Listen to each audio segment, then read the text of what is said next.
Okay, so we're going to be talking about a little bit about motors today.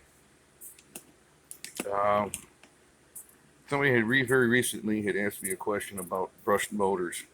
I realized this is not a brushed motor, and unfortunately, not even for demonstration purposes do I even have one. But anyway, a gentleman from Iowa Budget Racers was it, and I have been talking about brushed motors. And what I used to do with my old motors was like the old Traxxas 12 turn T. Um, Typically, your stock motors like that are either a triple or a quad wind DC motor. And what that means is it doesn't use a lot of power. It doesn't use up a lot of the battery. But what I used to do, and the reason I have this is for demonstration purposes. It's not going to do what I'm going to tell you to do, but I would take an old stock brushed motor like this. It's all clamped down on the sides and you can't open it up.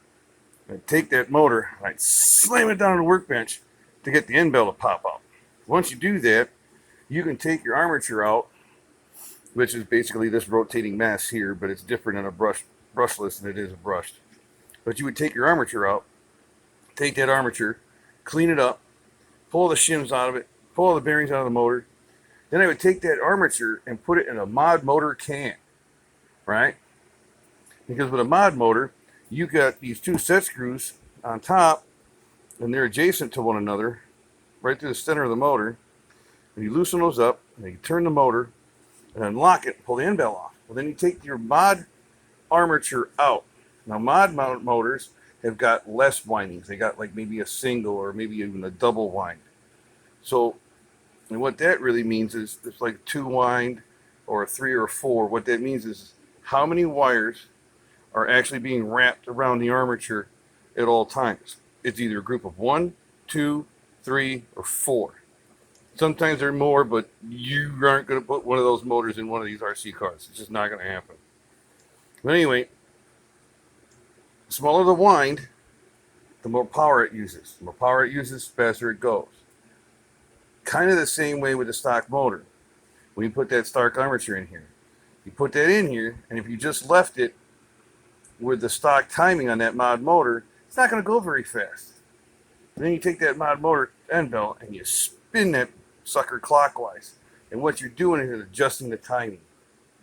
And what I always do with that is you tighten it, you turn up the timing as high as you can go, and yet still be able to securely lock that end bell down. And I would make a mark at the timing line. I would make my own new one. So that would be my max timing set.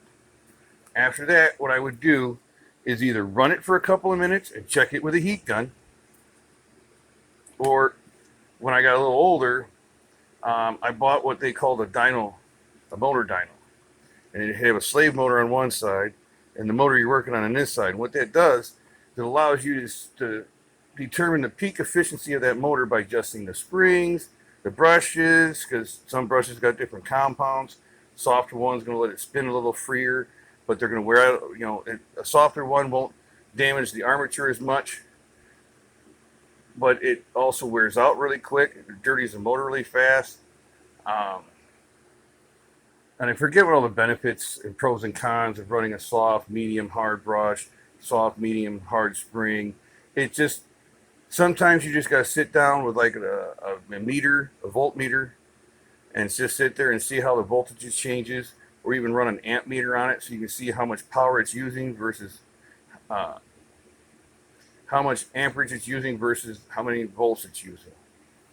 Um, what else? But it's just a cheap way of getting a lot of power into an old car. You know what I mean? For a lot of guys, for like budget racers, I know I'm not very budget oriented because I run technos and they're everywhere. I do have one Traxxas. It's a slash, or not a slash, but well, actually we do have a slash. But that's my X Max. There's a couple more cars. That's my Techno EV40. And it's a Team Associated B5M. You will never see that car run because I hate Associated that much. Then you come down over yonder, and I got my Super Baja Ray. As you can see, it needs things. But I mentioned the slash. Well, gee, dude, that doesn't look like a slash at all. I guarantee you that is a slash. However, it's the slash front end, 4x4 bumper. You might notice that shock tower. That's a Proline with big bore shocks. You're going to recognize that because that's Proline. Rear shock tower for a slash. That's a big bore setup. Body mounts, differential, rear bumper, RPM. Got some Nerf bars on the side. The what part here that's probably throwing your brain for a loop. That is an old Anza chassis for Traxxas slash two-wheel drive. And that chassis runs like a bat out of hell. But you can see it's all carbon fiber and billet aluminum. So why would it run like a bat out of hell? But again, that was not a budget build. Anywho, hopefully that clears up the brushed motor debacle. I've had a few questions, and I just wanted to run a few more things out there for Iowa budget racers, or budget bashers, I believe is the name. I'm horrible with names. I mean, no disrespect. The guys in Iowa are just trying to put out videos out there of a hobby they like to do, and I believe that's what most of us are trying to do. It's just trying to take videos and share them with the rest of the world of a hobby that we enjoy. Till next time, have fun breaking your shit, boys.